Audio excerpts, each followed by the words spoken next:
সবাইকে স্বাগত জানাচ্ছি ডিবিসি নিউজের নতুন আয়োজন লাইফস্টাইলে। আপনাদের সাথে আছি আমি তাহিয়া রুবাইয়াত অপলা।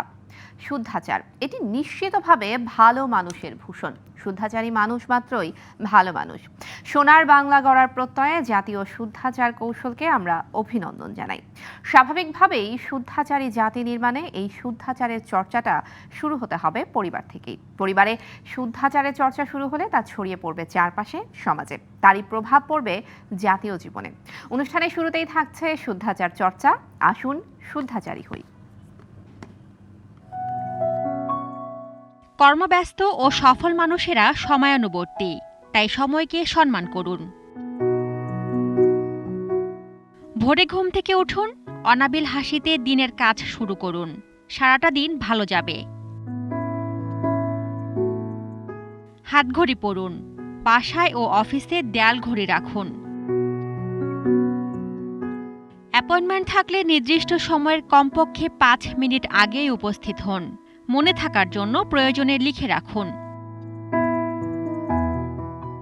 সময়ানুবর্তী না হওয়ার জন্য অজুহাত খুঁজবেন না। আপনি সচেতন হলে যে কোনো পরিস্থিতিতেই সময় অনুসরণ করা সম্ভব।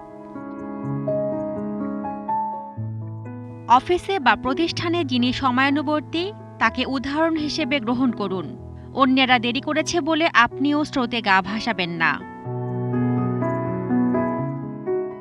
যানজটের কারণে দেরি হয়েছে, প্রায়শই এমন অজুহাত আপনার অবস্থানকে দুর্বল করবে, কর্মক্ষেত্রে অগ্রগতির পথে নেতিবাচক প্রভাব ফেলবে। আসুন শুদ্ধাচারী হই। শুদ্ধাচার কোয়ান্টাম ফাউন্ডেশন। পড়ার রুটিন নিয়ে যুগ যুগ ধরে আলোচনা জিজ্ঞাসা চলে আসছে। সাধারণভাবে চিন্তা করলে মনে হবে উচ্চশিক্ষা ও চাকরি প্রত্যাশী ব্যক্তির পড়ার রুটিন নিয়ে সংশয় থাকার কথা নয়, কিন্তু বাস্তবতা হলো ক্যারিয়ারে অনিশ্চয়তার ছায়া পড়লে অনেকের ক্ষেত্রেই দৈনন্দিন সরল সিদ্ধান্ত গ্রহণ ও কার্য বাস্তবায়নে দ্বিধাগ্রস্ত হতে দেখা যায়। এটি অতি কমন একটা ব্যাপার, অনেকটা বিপদে পড়ে বুদ্ধি লোপের মতো। রুটিন করার মতো চিরাচরিত যেই পদ্ধতি চালু আছে সেটা খুব একটা বাস্তবসম্মত না। ঘড়ির কাঁটা ধরে এতটা থেকে এতটা পর্যন্ত বাংলা, বিজ্ঞান, ইংরেজি ইত্যাদি উল্লেখ করে রুটিন করলে তার নিয়মিত বাস্তবায়ন করা খুবই কঠিন সাধ্য এবং পরিশেষে সামান্যই ফলপ্রসূ হয়। এতে দায়িত্ব সম্পাদনের চেয়ে দায় সারাই হয় বেশি। আমাদের আজকের আলোচনার বিষয় সাফল্যের জন্য রুটিন। আর আমার সাথে আছেন wellness and capability development coach এবং কাজী ইনস্টিটিউট অফ ম্যানেজমেন্টের সিইও কাজী শামীম। আপনাকে স্বাগত জানাচ্ছি কাজী শামীম। আমাদের আজকের আলোচনার বিষয় সাফল্যের জন্য রুটিন, এই বিষয় নিয়ে আলোচনা করব। কাজী শামীম, শুরুতেই যে প্রশ্নটা করতে চাই, আমরা একটু আগেও দেখছিলাম যে পড়ার রুটিনটাকে আমরা গুরুত্ব দিচ্ছি। এই পড়ার রুটিনটা কি আসলে একটা আদর্শ ধরে করা উচিত, নাকি ব্যক্তি ভেদে রুটিনটাও ভিন্ন ভিন্ন হওয়া উচিত? আসসালামু আলাইকুম। ধন্যবাদ জানাচ্ছি ডিবিসি নিউজের দর্শক মণ্ডলীদেরকে। আসলে রুটিন এই বিষয়টা বলতে হবে যে আমরা সবাই জীবনে রুটিন করে নিয়ে এমন কেউ নেই, অ্যাটলিস্ট জীবনে একবার হলেও রুটিন করি এবং প্রতি বছরের শুরুতেই আসলে আমরা চিন্তা করি যে একটা রুটিন থাকবে, কিন্তু বছর শেষে সময় যাওয়ার পর অনেক সময় দেখা গেছে রুটিন আমাদের জাজিমের তলায় বা কোনখান থেকে বেরিয়েছে। আসলে আদর্শ রুটিন বলতে মানে আপনি যেটা বুঝাতে চাচ্ছেন, আদর্শ বলতে সেরকম কিছু নেই। আমরা যেটা হয়ে যায় যে আমরা রুটিনটাকে অনেক বেশি টাইট করে ফেলি, যেটা আপনি শুরুতেই বলছিলেন যে একদম মিনি সেকেন্ড ধরে করে ফেলি। বরঞ্চ আমরা যদি এভাবে দেখতে পারি, যারা আমরা শিক্ষার্থী বলি বা যারা আমরা কর্মজীবী আছি, পেশাজীবী আছি, আমরা যদি কাজ ভিত্তিক সময়টাকে একটু বন্টন করতে পারি, যেমন একজন স্টুডেন্ট যদি হয় তাহলে সেই স্টুডেন্টের ক্ষেত্রে আমরা বলে থাকি বা তাদেরকে পরামর্শ দিয়ে থাকি যে একজন স্টুডেন্টের জন্য সবচেয়ে ইম্পর্টেন্ট বিষয় কোনটা, সেটা হচ্ছে তার পড়ার বিষয়টা। তো আপনাকে এই পড়ার সময়টাকে একটু ফিক্স করে পারেন যে আমি এই সময় থেকে এই সময় পর্যন্ত কি আমি পড়বো, আমার পড়ার সময় দিব। এবং এখন যে চ্যালেঞ্জ দেখা যায় সেটা হচ্ছে কি আমরা আমাদের ঘুমোতে যাওয়ার এবং ঘুম থেকে ওঠার সময়টা ফিক্স না। তো আপনি যেটা করতে পারেন, আপনার রুটিনের মধ্যে ঘুমোতে যাওয়ার সময়টাকে আপনি একটু ফিক্স করে ফেলেন, আবার ঘুম থেকে ওঠার সময়টাকে আপনি ফিক্স করে ফেলেন। অর্থাৎ প্রাথমিকভাবে আমরা রুটিন লাইফটা কিন্তু সেভাবে পছন্দ করতে চাই না যে একেবারে প্রতিটা ঘন্টায় আমি কি করব। যদি আমাদের কাজটাকে একটু আগে আইডেন্টিফাই করি, এই কাজগুলোকে যদি কিছু সময় নির্ঘণ্টের ছকে যদি আমরা ফেলে দিতে পারি, তাহলে দেখা যায় এই অনুসরণটা আমাদের জন্য আসলে সহজ হয় আর কি। আরেকটা বিষয় একটু জানবো যে পড়াশোনা কিংবা ক্যারিয়ারের বিষয়টাকে তো আমরা সবসময় অনেক গুরুত্ব দিয়ে থাকি এবং আমরা অন্যদের ক্ষেত্রেও দেখি যে তারা এই বিষয়টাকে অনেক গুরুত্ব দেয়, কিন্তু কর্মজীবী বাবা মা কিংবা কর্মজীবী স্বামী স্ত্রীর ক্ষেত্রে পরিবারকে কতটুকু টাইম দেওয়া উচিত, সেই বিষয়ে আসলে রুটিনটা কেমন হওয়া উচিত? আসলে ধন্যবাদ। এখন যেটা হয়ে গেছে, এই কিছুদিন আগেই একটা রিসার্চ আর্টিকেলের একটা শেয়ার করতে চাইবো আর কি, যে দেখা গেছে যে এখন আমেরিকায় তার প্যারেন্টসরা গড়ে তার সন্তানদেরকে সময় দিচ্ছেন দিনে 37 মিনিট, এবং যারা সন্তানেরা আছেন তার বাবার সাথে সে টাইম, বাবা তার সন্তানের সাথে কথা বলতে পারছেন হচ্ছে 7 মিনিট, এবং তাদের সন্তানেরা দেখা যাচ্ছে দৈনিক 7 ঘন্টা হচ্ছে টেলিভিশনের সামনে হচ্ছে তারা সময়টাকে স্পেন্ড করছে। তো এটা আমেরিকার প্রেক্ষাপট, ডেটাটা আপনাকে শেয়ার করলাম, কিন্তু আমরা খুব আসলে এখন শঙ্কিত। আমরা যদি আমাদের দেশের দিকেও তাকাই, আমরাও যে খুব একটা ডেভিয়েট করছি এই বিষয় থেকে, এটা কিন্তু বলার কোনো সুযোগ নেই। কারণ আমরাও এখন দেখা গেছে যে যারা কর্মজীবী রয়েছি, আমাদের আমরা সারাদিন পরে যখন বাসায় ফিরে আসি, বাসায় ফিরে আসার পরে আমরা বাসায় আসছি, কিন্তু আসলে কতটুকু হচ্ছে কি আমার পরিবারের সদস্যদেরকে সময় দিচ্ছি, এটাকে আসলে একটু ফিক্স করে ফেলা উচিত। যে আমরা বাসায় আসার পর দেখা যাচ্ছে আমাদের ফোন কল আমরা অ্যাটেন্ড করছি, বা আমরা আমাদের ডিজিটাল স্ক্রিনের মধ্যে আমরা সময়টাকে দিচ্ছি। আসলে একটু ভাগ করে নেওয়া উচিত যে বাসায় আসার পর আমার পরিবার, আমার মা আছে, আমার বাবা আছে, আমার সন্তান আছে, স্ত্রী আছে, যে আসলে তাদের সাথে একটু সময় স্পেন্ড করা। যে আসলাম, আমার আসার পরে আমার যে সন্তান আছে, আমি 1 ঘন্টা 2 ঘন্টা তার সাথে একটু বসলাম, একটু কথা বলছি, বা সে যখন পড়ছে হয়তো বা মা তার সাথে হেল্প করছে, আমি হয়তো পাশেই তার সাথে একটু বসে থাকলাম, তাকে একটু হেল্প করলাম। এভাবে কিন্তু একটু সময়টা দিয়ে দেওয়া যায়, যে বাসায় আসার পরে আমরা 3টা ভাগে ভাগ করে ফেলতে পারি, যে একটু সন্তানের সাথে কিছুক্ষণ সময়, একটু তার পড়ার সাথে একটু বসা, একটু তার সাথে আবার একটু খেলা, একটু গল্প করা। আপনার মনে থাকবে যে আমরা ছোটবেলায় কিন্তু আমরা একটু লুডো খেলতাম, নাম দেশ ফুল ফল আমরা খেলতাম। তো এই যে ছোট ছোট বিষয়গুলো, আসলে এটার মাধ্যমে কিন্তু একটা সময় দিয়ে ফেললাম। তো এটা একটু থাকলো যে একটু সময় আমি আমার সন্তানের সাথে স্পেন্ড করলাম, ওয়াইফের সাথে একটু স্পেন্ড করলাম, পাশের যে মা আছে তার তার খবর নিচ্ছি, জিজ্ঞেস করছি, এইভাবে একটু ভাগ করে নেওয়া আর কি। আর একটা বিষয় যদি একটু উল্লেখ করতেন, যে অনেকে দেখা যায় যে ঘুমের ক্ষেত্রে একটা রুটিন করে, আমি প্রতিদিন সকালে ঠিক এই সময়ে ঘুম থেকে উঠবো, এতটা সময় হচ্ছে আমি শরীর চর্চা করব, খাওয়া দাওয়ার ব্যাপারে একটা রুটিন করে যে এই এই খাবারগুলো আমি খাবো না, বিশেষ করে দেখা যায় যে তৈলাক্ত খাবার কিংবা চিনিযুক্ত খাবার। তো মাঝে মাঝে রুটিন ব্রেক করার একটা প্রবণতা দেখা যায়, যে একটা দিন একটু বেশি ঘুমালাম, একটা দিন একটু চিনিযুক্ত খাবার খেলাম। এই যে রুটিন ব্রেক করার বিষয়টা, এটা আসলে কতটুকু পর্যন্ত করা যেতে পারে, কিংবা আসলে এই বিষয়টা যদি একটু আলোচনা করতেন। আসলে এখানে আপনি মানে কয়েকটা পয়েন্ট বললেন। একটা হচ্ছে গিয়ে যে আমি চিন্তা করছি যে ঘুমটাকে একটু নিয়ন্ত্রণে রাখবো, আর্লি ইন দ্য মর্নিং আমি উঠবো। ঘুমের ব্যাপারে একটি বিষয় আমাদের একটু বুঝতে হবে, সেটা হচ্ছে গিয়ে যে আমাদের প্রত্যেকেরই একটা বায়োলজিক্যাল ক্লক আছে, যেটার সাথে আমি অভ্যস্ত হয়ে পড়েছি। ধরেন আপনি এখন 8 ঘন্টা ঘুমোচ্ছেন বা 10 ঘন্টা ঘুমান, আপনার লাইফস্টাইলটা এটা অবশ্যই অ্যাবনর্মাল, এটা হওয়া উচিত না। এখন আপনি যদি চান যে আগামীকাল থেকে আমি 6 ঘন্টা স্ট্যান্ডার্ড আমি 6 ঘন্টা ঘুমাবো, এটা কিন্তু একেবারেই ইমপ্র্যাকটিক্যাল একটা সিদ্ধান্ত আপনি নিবেন। সেই ক্ষেত্রে আপনাকে যেটা করতে হবে, আপনাকে 15 মিনিট করে হাফ এন আওয়ার, তারপরে আবার হাফ এন আওয়ার, এভাবে করে আস্তে আস্তে আপনাকে বডির সাথে অ্যাডজাস্ট করে আপনার ঘুমের রুটিনটা করতে হবে। আচ্ছা, তো এখন আপনি যখন এই রুটিনটার সাথে আপনি অ্যাডজাস্ট হয়ে গেলেন, ধরেন আপনি 6 ঘন্টায় নিয়ে এসেছেন, এখন আসছে আপনার পয়েন্টটা, যে অনেক সময় একটা ব্রেক করার, যে আমি তো পুরো সপ্তাহটাই 6 ঘন্টা করে ঘুমিয়েছি, এখন আমার উইকেন্ড, আজকে হচ্ছে শুক্রবার, এই শুক্রবারে আমি একটু চিন্তা করছি যে আমি একটু দেরি করে উঠবো। এই জায়গাটাতে আমরা সবচেয়ে বড় ভুল করে ফেলি, কারণ আমাদের রেগুলার যে রুটিনটা আছে, যে প্র্যাকটিসটা আছে, এই প্র্যাকটিসটাকে কখনোই হচ্ছে গিয়ে আপনার ব্রেক করতে হয় না। কারণ একবার যখন আমি কোনো একটা প্র্যাকটিসকে ব্রেক করে ফেলছি, তখন কিন্তু আবার আমি সে একটা সাইকেলের ভিতরে চলে যাই, যে আমি একটা সুন্দর প্র্যাকটিস করে ফেলেছিলাম, আবার সেই ভুল বিষয়টা আমার রুটিনে আমি নিয়ে আসলাম, তখন আপনি এটাকে আবার কন্টিনিউ করতে পারবেন না। যে কারণে দেখা হয়, একবার একটা প্র্যাকটিসকে ব্রেক করলে আপনি আস্তে আস্তে সেই চক্রে পড়ে যাবেন। এটা অনেকটা এরকম যে আপনি নিয়মিত নামাজ পড়ছেন, হঠাৎ করে একদিন নামাজ ব্রেক করলেন, দেখবেন যে তারপরে হয়তো আরেকদিন একটা ওয়াক্ত মিস হলো, এভাবে করে হঠাৎ করে আপনি ডিসকভার করবেন যে আপনি গত 1 সপ্তাহ নামাজ পড়েন। তো কাইন্ড অফ হচ্ছে কি, এটা একটা প্র্যাকটিস। যখন আপনি নিয়মিতভাবে করছেন সেটাকে অনুসরণ করার ব্যাপারে সচেতন প্রচেষ্টাটা থাকাটা হচ্ছে খুব ইম্পর্টেন্ট। জি, তো সেই ক্ষেত্রে আমরা পরিবারটাকে গুরুত্ব দিচ্ছিলাম, যেহেতু পরিবার থেকেই আসলে শুদ্ধাচারটা আমরা অর্জন করতে পারি এবং ছড়িয়ে দিতে পারি। বাবা মায়ের ভূমিকাটা আসলে কি হবে একজন শিশু সন্তান যখন বড় হচ্ছে, তার ব্যক্তিত্ব গড়ে ওঠার যে বয়সটা, ঠিক সেই বয়সটাতে তাকে কি ধরনের শিক্ষা দেওয়া যেতে পারে এই রুটিনের বিষয়ে? আসলে আমরা যেটা হয়ে যায়, আমরা যারা বাবা মা আছি, একটা জিনিস বুঝতে হবে যে আমরা যখন শিশু ছিলাম বা আমরা যখন আমাদের বয়স যখন ইয়াং ছিল, আমরাও কিন্তু অনেক কিছু ফলো করতে চাইতাম।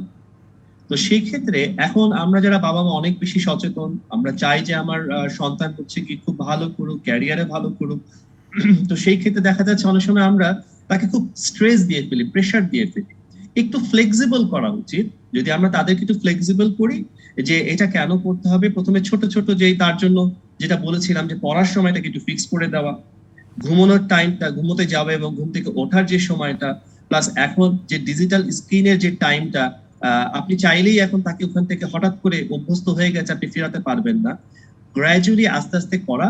তবে একটা বিষয় একটু মাথায় রাখা, সন্তানকে বাবা মা যেন তার সন্তানের সবচেয়ে মানে প্রথম বন্ধু হয় এবং বেস্ট ফ্রেন্ড হয়, এবং তাকে যেন এনকারেজ করেন তুমি যদি কোনো কিছু করতে না পারো, এই ক্ষেত্রে আমি হচ্ছি তোমার মেন্টর, আমি তোমাকে হেল্প করব, তুমি যেন কিভাবে এটাকে ফলো করতে পারো। অর্থাৎ একজনের, প্রতিটা মানুষের জীবনে কিন্তু একজন জবাবদিহিতার একজন ব্যক্তি থাকা উচিত। আপনি যখন অফিসে কাজ করছেন, আপনার সুপারভাইজার যদি না থাকে তাহলে কিন্তু দেখবেন আপনার পারফরমেন্স ভালো হবে না, যে আপনাকে মনিটর করছে না, মনিটর করার যদি কেউ না থাকে। ঠিক একইভাবে সন্তানকে মনিটর করার জন্য হচ্ছেন গিয়ে তার প্যারেন্টস, তার বাবা মা রয়েছে। তো যদি এইভাবে একটু এনকারেজ করা যায় যে আমি আছি তোমাকে হেল্প করার জন্য, আমি তোমার গাইড, আমি তোমার মেন্টর, এই আঙ্গিকে সবসময় শাসন বা এরকম না দিয়ে যদি এইভাবে একটা জিনিস মানে অ্যাড করা যায় সন্তানদের সাথে, তাহলে তাদেরকে অনুসরণ করানো সহজ এবং আপনার তাকে এনকারেজমেন্টের মাধ্যমে এটাকে ফলো করানো, তার সাথে রাখাটাও সম্ভব। কাজী শামীম, বাচ্চারা বড় হওয়ার ক্ষেত্রে এক ধরনের ব্ল্যান্ডার আমরা এখন পরিবারগুলোর ক্ষেত্রে দেখি। একদিকে দেখা যায় যে মাঝে মাঝে পড়াশোনার জন্য অনেক চাপ, স্কুল, তারপরে কোচিং, তারপরে বাসায় এসে আবার পড়তে বসো, তারপরে দেখা যায় হোম টিউটর, পড়াশোনার ক্ষেত্রে অনেক বাড়তি চাপ দেওয়া হয়। আবার অনেক ক্ষেত্রে আমরা দেখি যে বাচ্চারা খুব বেশি পরিমাণে দেখা যাচ্ছে যে ডিজিটাল স্ক্রিনের দিকে ঝুঁকে পড়ছে, সারাক্ষণ টিভি দেখছে অথবা মোবাইল ট্যাব নিয়ে সময় কাটাচ্ছে। এই দুটাকে সমন্বয় করার ক্ষেত্রে আসলে কি ধরনের পরামর্শ থাকবে আপনার? আসলে যেটা হচ্ছে কি, আমরা না চাইতে হচ্ছে কি সন্তানের হাতে এখন, মানে স্পেশালি যদি বলা যায় এই ডিউরিং প্যান্ডেমিক, ডিজিটাল ডিভাইস আমাদের সন্তানদেরকে অনেক বাবা মাকে দিতে হয়েছে, এবং অনলাইন ক্লাসের সুবাদে এখন তারা অনেকখানি যেটা হয়েছে এটাতে অ্যাডিক্টেড হয়ে গিয়েছে, এবং দেখা যাচ্ছে তাদেরকে সেখান থেকে ফেরানো যাচ্ছে না। তো এই সময়টাতে আমাদের গার্জেনদের দু ধরনের অ্যাটিটিউড থাকে। একটা হচ্ছে কি আমরা খুব এক্সট্রিমিস্ট হয়ে যাই, আমরা একটু বেশি বাড়াবাড়ি করে ফেলি। এখন যেহেতু অভ্যাসটা ধীরে ধীরে হয়েছে, এখন এটা আমরা ধীরে ধীরেই অভ্যাসটা থেকে আমাদেরকে বের করে নিয়ে আসতে হবে তাদেরকে। এই ক্ষেত্রে আমরা যেটা করতে পারি, আমরা তাদেরকে একটু লিমিট করে দিতে পারি যে এই সময়টায় যখন ক্লাসের সময়টা আছে তখন অনলাইনে থাকুক, আবার ফিজিক্যাল ক্লাস পুরোপুরি শুরু হয়ে গেলে তখন তো ফিজিক্যালি যাচ্ছে। বাসায় আসার পরে একটু টাইমটাকে বেঁধে দেওয়া যে তুমি এই সময়টাতে বাবা বা মা, তুমি you are allowed to watch, এবং তাদেরকে চেষ্টা করা উচিত যে মোবাইলটাকে তাদের হাতে না দেওয়াটাই হচ্ছে বেটার, কারণ এটা অনেক বেশি চ্যালেঞ্জিং। তাদেরকে বরঞ্চ একসাথে যখন কোনো একটা প্রোগ্রাম দেখতে চাচ্ছে, তারা টিভিতে হোক সেটা ল্যাপটপে হোক, বাবা মার সাথে নিয়ে একটু সময় দিক, তাদেরকে একসাথেই দেখুক, এবং তাদেরকে বলা হোক যে এটা হচ্ছে কি তোমার স্ক্রিন টাইম, যে সময়টা আমিও তোমার সাথে আছি। এবং তারপরে আবার হচ্ছে গিয়ে যখন তোমার সময়টা নেই সেই সময়টা আমরা এটা করবো না। অর্থাৎ আস্তে আস্তে একবারেই এখন যদি সে 4 ঘন্টা 5 ঘন্টা ব্যবহার করে, তাহলে 1 ঘন্টা কমাক, তারপরে 2 ঘন্টা কমাক, অর্থাৎ সপ্তাহে সপ্তাহে আস্তে আস্তে একটু তাকে অভ্যস্ত করে ফেলা। জি, আরো একটা বিষয় যদি একটু আলোচনা করতেন, যে অনেক সময় দেখা যায় যে বাচ্চারা বিশেষ একটা কিছুর প্রতি আগ্রহ বোধ করছে। অনেকে হয়তো পেইন্ট করতে পছন্দ করছে, কেউ হয়তো গার্ডেনিং এর দিকে যাচ্ছে, অথবা যদি বাসায় কোনো পেট থাকে তার সাথে সময় কাটাতে পছন্দ করছে। বাচ্চার এই পছন্দকে কতটা গুরুত্ব দেওয়া উচিত এবং সেটা আসলে রুটিনে কতটা সংযুক্ত করা উচিত? আচ্ছা, আসলে এই বিষয়গুলোতে অবশ্যই গুরুত্ব দেওয়া উচিত। আপনি কিছুক্ষণ আগে বলছিলেন যে এই যে ডিজিটাল যে একটা আসক্তি সন্তানদের মধ্যে দেখা দিচ্ছে, বাচ্চাদের মধ্যে দেখা দিচ্ছে, আপনি কিন্তু মাইন্ডটাকে ডাইভার্ট করে ফেলেন। যে অনেক বাচ্চা আছে যে তারা দেখা যাচ্ছে বাসায় পেট তাদের কাছে খুব ছিল না, কিন্তু আনার পরে তারা সেটাকে নিয়ে অনেকটা সময় স্পেন্ড করছে। তাকে করতে দিন। আবার সে যখন পেইন্ট করতে চাচ্ছে, কেউ গান করতে চাচ্ছে, যেটা হচ্ছে তার মেধাটা বিকশিত হওয়ার একটা সুযোগ পাচ্ছে, এবং এটাতে একটু এনকারেজ করা উচিত। অনেক সময় আমরা মনে করি যে শুধুমাত্র পড়ার ব্যাপারটাতেই সে এক্সেল করুক, এডুকেশন এক্সেল করলেই শুধু হবে না। আসলে এক্সট্রা কারিকুলার এই অ্যাক্টিভিটিস গুলো মেধা বিকাশের জন্য, সৃজনশীল হওয়ার জন্য সন্তানদেরকে কিন্তু, ছেলে মেয়েদেরকে কিন্তু সহযোগিতা করে। তো এটাতে এনকারেজ করা উচিত। তবে আবার একটা বিষয় নিয়ে সেজন্য আবার বসে না থাকে, এটাকেও একটু দুটো ব্যালেন্স করার ব্যাপার। যে এই এক্সট্রা কারিকুলার অ্যাক্টিভিটিস আবার সাথে হচ্ছে কি অন্যান্য বিষয়, আবার বাসার যে একটু হেল্প করা, মাকে একটু হেল্প করা, বাবাকে একটু হেল্প করা, নানুকে দাদুকে একটু ওষুধটাকে এগিয়ে দেওয়া, তাকে একটু পানি এগিয়ে দেওয়া, এই ছোট ছোট বিষয় তাকে একটু ইনভলভ করা উচিত, এবং এটা বেটার। বাট সবকিছুর মধ্যে একটা ব্যালেন্স। জি, আপনি ব্যালেন্সের কথা বলছিলেন, তো পরিবারের বিভিন্ন কাজে বাচ্চাদেরকে ইনভলভ করার যে বিষয়টা, সেই বিষয়টা সম্পর্কে একটু জানবো। জি, এখানে ব্যাপারটা হচ্ছে গিয়ে আপনি যখনই আপনার সন্তানকে পরিবারের কাজে তাকে হেল্প মানে ইনভলভ করছেন, অর্থাৎ আপনি তাকে স্বাবলম্বী হতে কিন্তু সহযোগিতা করছেন। যে আপনি আরেকজনকে সহযোগিতা করার, আপনি তাকে সহযোগিতার মনোভাব আপনি কিন্তু ডেভেলপ করছেন। আপনি যখন বলছেন যে নানুকে বা দাদুকে একটু পানিটা এগিয়ে দাও, বা আপনি বলছেন যে তোমার টেবিলটা দেখো ডাস্ট পড়েছে, টেবিলটাকে একটু মুছে ফেলো এই ডাস্টারটা দিয়ে, এতে করে যেটা হচ্ছে সে বুঝতে পারছে যে না, তার এই ছোট ছোট কাজগুলো তাকে করতে হবে, এবং সে যখন আস্তে আস্তে বড় হয়ে উঠবে সে নিজে স্বাবলম্বী হবে, অন্যকে ফরমাশ করা থেকে, অর্থাৎ নিজের দায়িত্বটা সে নিজে নিতে পারবে যখন আপনি তাকে বাসার কাজে তাকে এনকারেজ করছেন করার জন্য। এবং তার সাথে সাথে এটাও তাকে বুঝতে হবে যে তোমাকে অন্যের দায়িত্বটাও নিতে হবে। তুমি যেভাবে নিজের কাজটাও করছো, অন্যকে সহযোগিতা করার মাধ্যমে এটা অটোমেটিক্যালি তার সাবকনশিয়াস মাইন্ডে আপনি গেঁথে দিচ্ছেন যে তোমাকে শুধু নিজের দায়িত্ব না, অন্যের দায়িত্বটাও নিতে হচ্ছে। জি, শুদ্ধাচারের চর্চাটা আসলে পরিবার থেকেই হওয়া উচিত। অনেক ধন্যবাদ কাজী শামীম এতক্ষণ আমাদের সাথে থাকার জন্য। আপনাকে অনেক ধন্যবাদ। জি, আজকের মতো আপনাকে বিদায় জানাচ্ছি। অনুষ্ঠান শেষ করব অটো সাজেশন চর্চা দিয়ে। নিউরো সায়েন্টিস্টরা দীর্ঘ পরীক্ষায় দেখেছেন, যখনই মস্তিষ্কে নতুন তথ্য যায়, নতুন ডেনড্রাইভ অর্থাৎ নিউরন থেকে নিউরনে নতুন সংযোগ পথ তৈরি হয়। ক্রমাগত একই তথ্য যেতে থাকলে মস্তিষ্কের কর্মকাঠামো বা ওয়ার্কিং স্ট্রাকচার পরিবর্তন হয়ে যায়। মস্তিষ্ক তখন এই নতুন বাস্তবতা সৃষ্টিতে কাজে নেমে পড়ে। অটোসাজেশন চর্চা আসলে একই কথা, একই বাণী বারবার বলার মাধ্যমে মন ও মস্তিষ্কের শক্তি ভাণ্ডারকে সক্রিয় করে তোলা।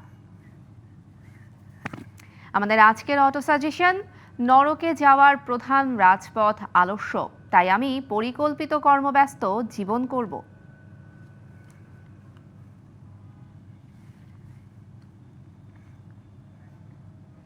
দিনে শতবার বলুন, ভালো থাকুন, সুস্থ থাকুন। দর্শক, আজ এই পর্যন্তই। ডিবিসি নিউজের সঙ্গেই থাকুন।